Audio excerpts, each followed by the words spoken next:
আসসালামু আলাইকুম, ফারজানাস মিনি ওয়ার্ল্ডে আপনাদের সবাইকে স্বাগতম। আজকে আমি তৈরি করব 2 লিটার দুধের দই। 2 লিটার দুধের সাথে 2 লিটার পানি মিশিয়ে ভালো মতো জাল করে নিব। দুধ অর্ধেকটা হয়ে আসলে তখন আমি এতে চিনি মিশিয়ে দিব। এখানে আমি 2.5 কাপ চিনি মিশিয়েছি মিষ্টি দই করার জন্য। আপনারা চাইলে আরও চিনি কম দিয়ে টক দই তৈরি করতে পারেন। এরপর দুধ 2 লিটারের কমে আসলে আমি চুলাটাকে বন্ধ করে দিয়ে দুধ ঠান্ডা করে নিব। এখানে আমি কোনো ক্যারামেল রং বা ফুড কালার ব্যবহার করিনি।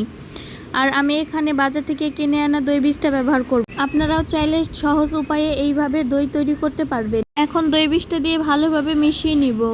আর আমি দইটা বসাবো একটা এয়ারটাইট বক্সে।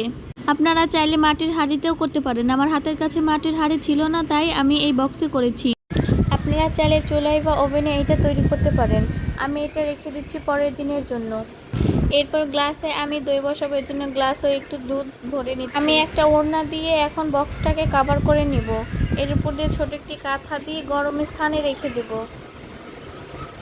ফিরে আসছে তার পরের দিন।